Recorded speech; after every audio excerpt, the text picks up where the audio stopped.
Bonjour Dominique Régnier. Bonjour Elisabeth Martichoux. Merci d'être avec nous. Vous êtes directeur général de la Fondapol. Avec vous, on va à 26 jours maintenant du premier tour, si j'ai bien calculé, scanner, on va dire, le paysage politique et d'abord revenir sur ce débat à distance hier soir sur TF1 entre les 8 principaux candidats, émission titrée La France face à la guerre. Ça pouvait tenir de premiers tests comparatifs importants. Qu'est-ce que vous en retenez ? D'abord, il y a un point positif malgré tout, c'est que on a vu, alors pas tous les candidats malheureusement, mais on a vu 8 candidats sur 12 et chacun a pu exprimer des éléments organisant son projet de candidature, justifiant sa candidature. Et donc, on a quand même eu le sentiment, enfin, d'avoir quelque chose qui ressemblait à la campagne électorale qu'on appelle de nos voeux, parce que c'est essentiel dans la démocratie. Donc ça, c'est un point positif.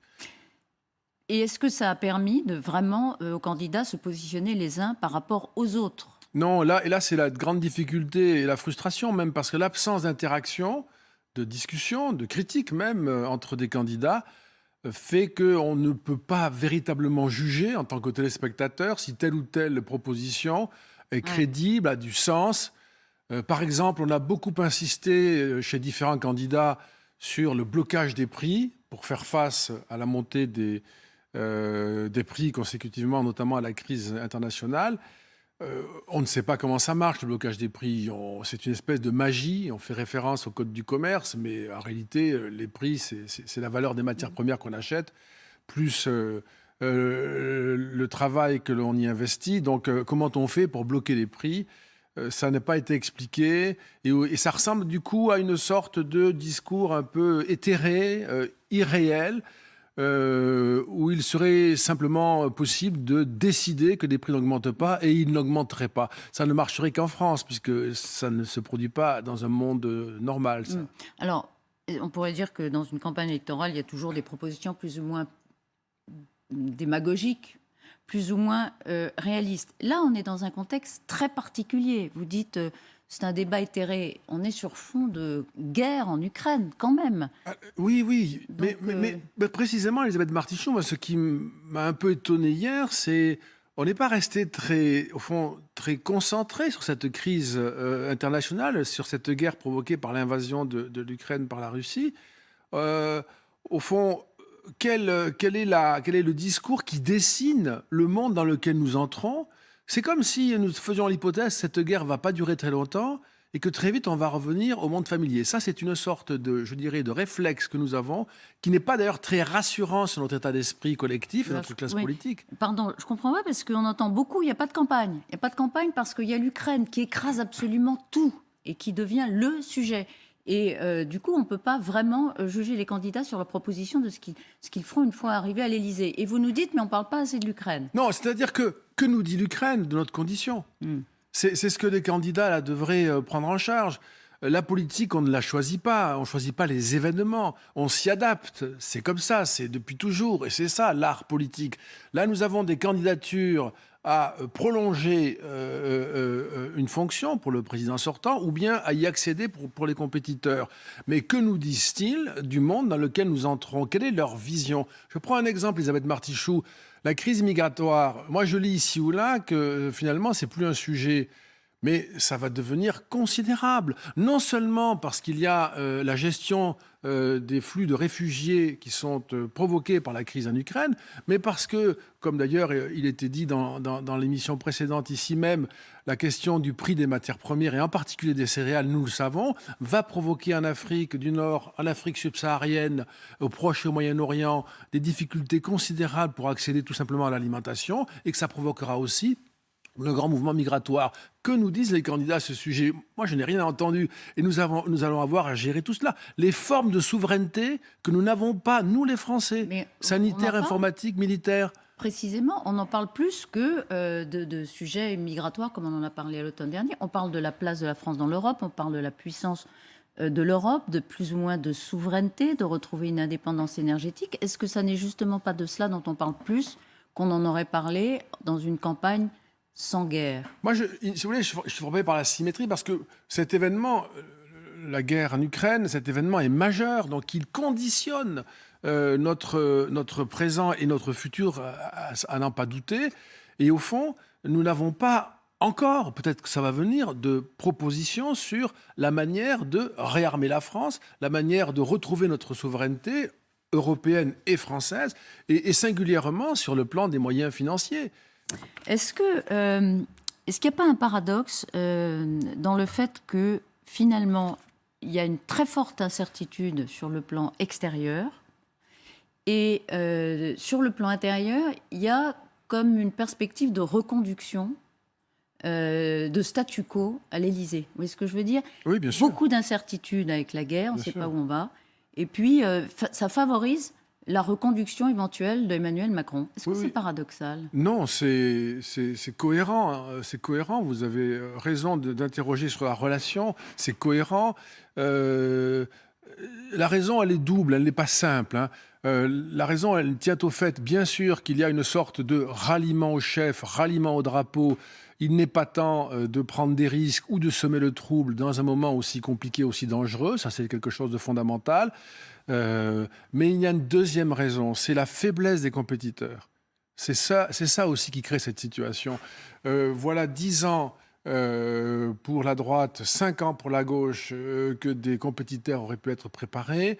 Alors sans médire sur l'un ou l'autre, parce que je n'ai aucun titre pour faire cela et chacun sera juge, mais on a quand même eu le sentiment que l'entrée en compétition a été tardive, insuffisamment musclée, je dirais, ou préparée, parce que chaque organisation s'y est plus ou moins bien pris et plutôt mal que bien. Dès lors, pour le président sortant, évidemment, c'est un avantage, mais ce n'est pas de son fait, ça, c'est plutôt sur la faiblesse des oppositions. Donc, dans le fond, quand on dénonce une campagne empêchée, enfin, c'est peut-être pas d'ailleurs incompatible, vous dites c'est un argument brandi par des candidats faibles. Oui, c'est une partie de l'explication. C'est pas la seule explication. Il est vrai que la campagne est empêchée par la crise. Il est vrai aussi que le président Emmanuel Macron a un intérêt à ce qu'il n'y ait pas de débat, par exemple, sur le bilan, sur son bilan, à ce qu'il n'y ait pas de discussion sur ses propositions, à ce qu'il n'y ait pas d'interaction autour de lui. Pas forcément lui, mais encore que ce serait possible, parce que la crise est quand même particulière, mais de ses représentants. Donc on manque de discussion et de délibération, ce qui est très paradoxal au fond, puisque d'une certaine manière, la discussion et la délibération semblent appartenir à cette vision qu'a le président Macron du débat démocratique. Oui, il est à 30% en moyenne hein, dans les sondages. Dans le sondage IFOP quotidien hier, il était à 31%. Dans le rolling pour LCI, archi dominant. Là aussi, je vous demande, est-ce qu'il n'y a pas un paradoxe? Parce que c'est quand même un mandat pendant lequel on a vu des fractures béantes dans la société. Une France coupée en deux, en 5, en 10, archipélisée, comme dit Jérôme Fourquet. Et comme je le disais tout à l'heure, ce sera peut-être le statu quo. Donc une stabilité éventuelle à l'Élysée, alors que la France n'a jamais été aussi divisée. Oui. Est-ce qu'il y a un problème il va y avoir un malentendu, si c'est le cas? Il y a un risque de malentendu ou de jugement rétrospectif, c'est-à-dire une fois l'élection passée, un jugement public qui se modifierait sur le résultat de l'élection, sur les conditions dans lesquelles s'est déroulée l'élection, la campagne, le débat. La stabilité, c'est sous la forme de la reconduction du président sortant. Éventuelle. Là, c'est ce que montrent les sondages. Nous sommes bien sûr dans Oui. les hypothèses, on ne peut pas faire autrement. De toute façon, ce sont les hypothèses que fournissent les sondages. Ils sont faits par des gens sérieux. Moi, j'ai tendance à les considérer comme des indications intéressantes. Mais c'est plutôt, je dirais, l'instabilité de la société qui non seulement demeure, mais je crois s'amplifie depuis l'effondrement de l'offre politique française en 2017, qui a vu l'élection d'Emmanuel Macron, comme l'on sait. Rien n'a été reconstruit, ni à droite, ni à gauche, ni même d'ailleurs La République En Marche, qui n'est pas un parti avec des élus locaux, donc qui n'a pas réussi à s'implanter. Donc nous sommes dans une situation liquide, sans parti pour structurer la vie politique nationale, et donc les électeurs se repèrent à partir de personnalités, au premier rang desquelles, aujourd'hui, on le voit, Emmanuel Macron, et une difficulté à se représenter des personnalités autres, capables de les rallier, qui d'autant plus donnent le sentiment de faire un peu leur dernière campagne, Jean-Luc Mélenchon, Marine Le Pen, notamment. Donc les Français sont laissés un peu à l'abandon politique, et c'est ça qui va se certainement, d'une manière ou d'une autre, se solidifier après la présidentielle, soit aux législatives, soit autrement. Et le autrement, moi, me préoccupe. Parce que le autrement, il sera là à cause, par exemple, de la réaffirmation, avec une très grande gravité possible, de la crise migratoire, de la question des finances publiques qui va être dominante. Il est impossible de trouver la réponse à la question comment financez-vous les propositions de dépenses qui fleurissent partout, et nous sommes déjà à 115% de dette sur PIB. Donc les Français vont bien découvrir cela. L'inflation, la hausse des prix, elle ne va pas s'arrêter, elle va s'amplifier. Donc on va avoir une sorte de société qui va découvrir qu'elle est apparemment stable, mais en réalité, en tant que corps social, très instable, travaillée par ces forces-là. Mais en temps normal, si on avait une campagne normale, par exemple, la mise sur la table par Emmanuel Macron d'une retraite à 65 ans, ça aurait fait flamber le débat. Il y aurait eu les pour, les contre, les syndicats qui seraient montés au créneau, etc. On ne les a pas entendus parce que le bruit de la guerre écrase tout. C'est ça qui vous préoccupe ? Parce que là, il y a un débat sur comment financer, effectivement, comment restaurer les comptes publics. Ben oui, mais c'est immense. Alors, est-ce que c'est la meilleure façon de le faire ou pas, etc. Là, il n'y a pas de débat. Il n'y a pas de débat, mais c'est aussi parce que la posture et la position du président candidat dans une crise comme celle que nous commentons tous les jours l'aimantent quand même du côté du président à la manœuvre. Il y a encore hier, sur TF1, le président nous disait... et je vais parler à Vladimir Poutine. Vous l'avez trouvé plus président que candidat hier. Oui, mais je pense que c'est impossible, en fait, de ne pas être dans une crise comme celle-là. Je ne sais pas comment on peut faire pour être vraiment candidat dans une crise comme celle-là, où effectivement, d'ailleurs, les concurrences sont, c'est de bonne guerre, si je puis dire, emparées de la même réponse. Ce que vous dites peut être retenu contre vous, si je puis dire, par quelqu'un comme Vladimir Poutine. Alors, il va quand même tenir une conférence de presse, il va répondre à un feu roulant de questions des journalistes jeudi, nous dit-on, pendant 3 heures ou 4 heures, il descend dans l'arène, là. Oui, ça peut donner le démarrage de quelque chose. Mais comme vous le savez, Elisabeth Martichoux, la conférence de presse ne met pas quelqu'un, un politique, je dirais, en face de concurrent, mais en face de journaliste. C'est pas du tout la même chose. Les journalistes... Enfin, il peut en sortir quand même des éléments intéressants dans la mesure où il est poussé dans ses retranchements. S'il accepte le droit de suite, évidemment, des journalistes. Absolument. Les journalistes font leur travail. C'est pas là. Mais simplement, le concurrent, il peut être de mauvaise foi, par exemple, le concurrent. Et du coup, on a une interaction qui est plus intéressante. On peut comprendre qu'il ne le fasse pas au premier tour. Il y a une question aussi que je voulais vous poser, c'est qu'on a martelé pendant des mois que les Français ne voulaient pas le duel Macron-Le Pen. Ils n'en voulaient pas, c'est ce qui ressortait des enquêtes. Et en fait, les Français, dans les intentions de vote, imposent ce duel. Donc, on est toujours entre progressistes, nationalistes, comme en 2017 ? Alors, c'est les mêmes blocs contre blocs ou pas ? Non, je pense que c'est moins structuré que cela. Et il ne faut pas oublier que nous parlons d'un président qui agrège aujourd'hui à peu près 30% d'intention de vote. Donc, 70% des électeurs qui ont exprimé une intention de vote se trouvent ailleurs. Oui. Donc, c'est ça qu'il faut avoir à l'esprit. Enfin, 30%, c'est un bloc. C'est un bloc, mais vous allez être président, il faut trouver quand même à convaincre... un peu plus que ça. Un peu plus que ça, quand même. Parce que sinon, 50,01%. Mais oui, et puis ça vous fait une base pour commencer qui ne va pas être très solide et qui va vite s'éroder à tous les coups, parce que vous allez prendre des décisions qui vont déplaire, d'autant plus que les décisions que vous allez prendre vous seront imposées par les circonstances. Comment est-ce que vous expliquez, par ailleurs, et c'était assez spectaculaire hier, que les candidats qui avaient manifesté des sympathies à l'égard de Vladimir Poutine, comme Marine Le Pen, Éric Zemmour, et Jean-Luc Mélenchon. Ou Jean-Luc Mélenchon, qui lui l'avait ménagé, disons, finalement s'en sortent pas si mal que ça dans les sondages, en particulier Marine Le Pen et Jean-Luc Mélenchon. Je crois que c'est la permanence de quelque chose qu'on mesure. Alors, ça va, vous allez voir, c'est depuis 1988, c'est-à-dire que depuis 1988, avec le score de Jean-Marie Le Pen, plus de 14% au premier tour, nous avons à chaque présidentielle, sauf 2007, à chaque présidentielle, un progrès, une progression du vote que je qualifie de populiste, anti-système, et qui rassemble à gauche et à droite des électeurs de plus en plus nombreux. Le précédent record date de 2017 au premier tour. On verra bien ce qui se passe en 2022 au premier tour. Mais c'est une constante. Et lorsque... La guerre que mène Poutine, de façon terrifiante, ne les abîme pas. Et leur passé pro-Poutine ne les abîme pas. C'est une... Parce que c'est plus fort. Oui, il peut y avoir cette dimension reconnue par certains électeurs chez Poutine, l'autocrate, le dictateur, qui, il faut le rappeler, ça peut surprendre, mais il faut le rappeler, répond à une représentation du pouvoir à laquelle aspire une partie des Français, qui sont favorables à un président qui exercerait son pouvoir sans se soucier du Parlement ni des journalistes. On pose la question et beaucoup de gens vous disent oui, ils ne sont pas majoritaires, heureusement, mais ils sont nombreux. Jean-Luc Mélenchon, il se rêve, alors puisqu'on parlait du duel Le Pen-Macron, alors lui, il rêve de bousculer cela et de supplanter au débat ce qu'il appelle droite-extrême droite, c'est lui qui le qualifie comme ça, un débat droite-gauche, donc avec un deuxième tour, Macron-Mélenchon. De fait, il se maintient. Il est très en avance sur ses concurrents à gauche. Vous pensez qu'il peut jouer le coup ? Soit on considère les sondages, soit on ne les considère pas. Si on considère les sondages, ce que je fais, il se situe entre 10 et 11.